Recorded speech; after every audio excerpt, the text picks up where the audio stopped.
Assalamualaikum warahmatullahi wabarakatuh. Perkenalkan, nama saya Nurul Mawaddah, NPM 20140128.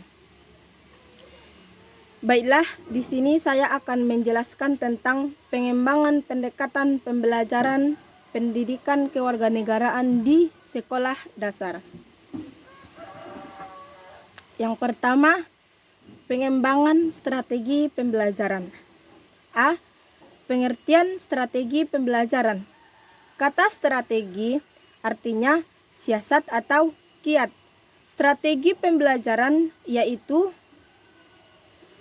suatu siasat atau kiat yang digunakan untuk memilih,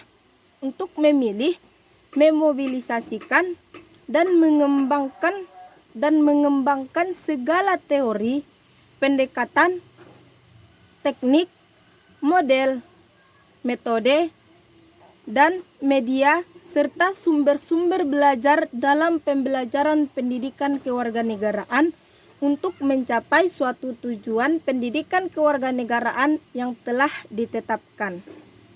B. Strategi pemilihan pembelajaran. B. Kriteria pemilihan strategi pembelajaran. Ada beberapa strategi yang harus dipertimbangkan dalam pemilihan strategi pembelajaran tersebut. Antara lain, yang pertama, faktor pemilihan, seperti pemilihan bahan ajar, terutama yang berhubungan dengan tingkat kedalaman dan keluasannya. Yang kedua, faktor penentu, seperti penetapan tujuan pembelajaran, terutama harus berorientasi pada semua domain dalam pembelajaran. Yang ketiga, faktor efisiensi, yaitu pendekatan pada ekonomi yang terutama dengan pilihan yang sederhana, mudah, dan murah. Yang keempat, faktor efektivitas, yaitu pendekatan dengan instrumen yang digunakan, terutama melalui tujuan, tugas-tugas, dan motivasi. Yang kelima, faktor relevansi. Faktor relevansi yaitu pendekatan dengan proses belajar dan hasil belajar. Yang keenam, faktor pengaturan, yaitu pendekatan dengan pengaturan interaksi belajar dengan 6.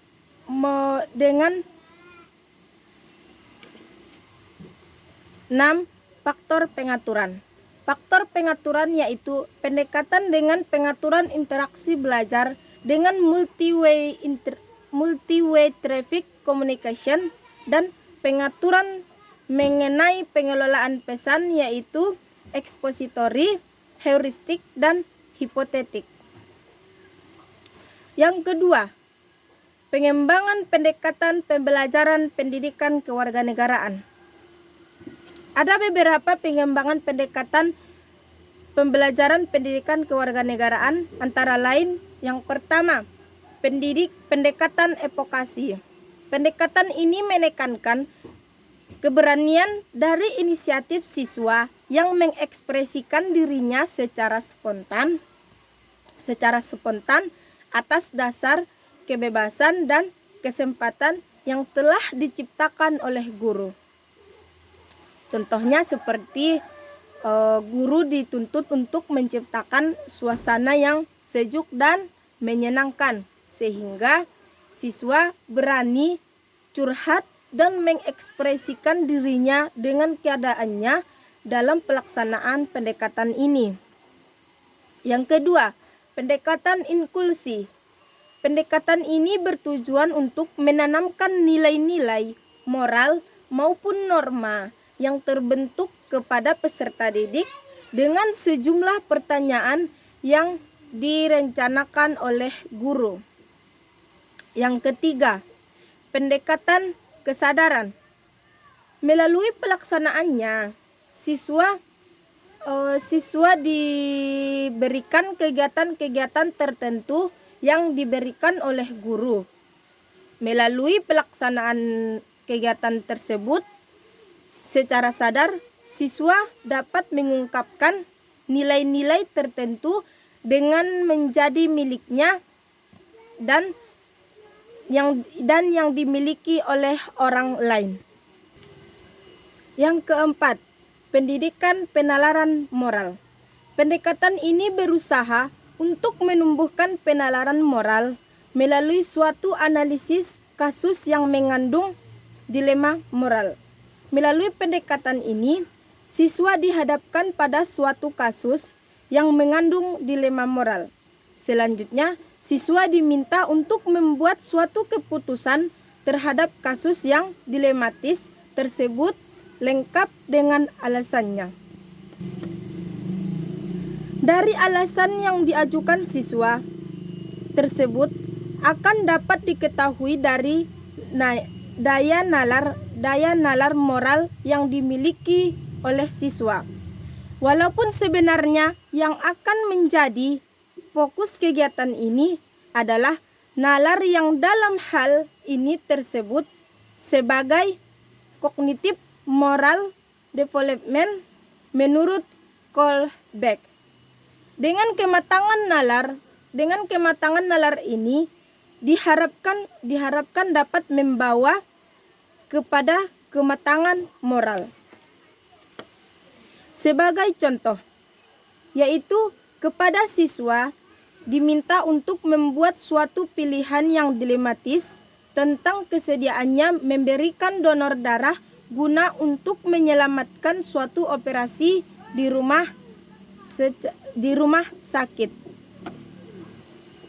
Yang kelima, pendekatan analisis nilai. Pendekatan ini disebut pendekatan analisis nilai karena berusaha mengkaji atau menganalisis nilai yang terkandung di dalam suatu peristiwa atau stimulus atau media lain yang disiapkan oleh guru. Tujuannya yaitu untuk memberikan penghargaan terhadap suatu nilai yang telah dimilikinya. Yang keenam, pendekatan mengungkapkan nilai. Pendekatan ini berupaya meningkatkan kesadaran diri sendiri dan pemeliharaan nilai dalam diri sendiri atau self-caring. Pendekatan ini bukan merupakan pemecahan masalah. Melalui pendekatan ini, siswa dibina kesadaran emosionalnya tentang nilai yang menjadi pilihannya melalui cara-cara yang rasional. Sedangkan siswa diminta untuk mengungkapkan pengalamannya melaksanakan suatu kebenaran atau kebaikan nilai yang menjadi pilihannya. Yang ketujuh, pendekatan komitmen. Pendekatan ini berusaha menumbuhkan komitmen atau keterikatan siswa terhadap suatu nilai. Misalnya, seorang anak janji untuk berbuat baik terhadap orang lain, janji untuk menjemput teman dan sebagainya. Tentu saja janji tersebut harus dipenuhi. Dengan kata lain, pendekatan ini bertujuan untuk melatih siswa yang disiplin dalam pola pikir maupun tindakannya agar senantiasa sesuai dengan nilai-nilai atau moral yang menjadi pilihannya. Yang kedelapan, pendekatan memadukan. Pendekatan ini berusaha untuk memadukan diri siswa dengan pengalaman yang nyata yang dirancang oleh guru dalam proses belajar mengajar. Dalam hal ini, sangat diperlukan contoh-contoh yang konkret dari pengalaman suatu nilai. Murid perlu suatu visualisasi dari pelaksanaan suatu nilai atau moral, karena nilai bersifat abstrak. Pendekatan ini bertujuan untuk memberikan pengalaman langsung yang harus dilakukan oleh siswa terhadap pelaksanaan suatu nilai. Untuk keperluan itu, pembelajaran ini dapat menggunakan metode partisipatori, menggunakan metode simulasi, sisio-dharma, dan studi proyek. Itulah pengembangan pendekatan pembelajaran pendidikan kewarganegaraan. Baiklah, sampai di sini dulu yang dapat saya sampaikan. Kurang dan lebihnya saya mohon maaf. Wabillahi taufik wal hidayah. Assalamualaikum warahmatullahi wabarakatuh.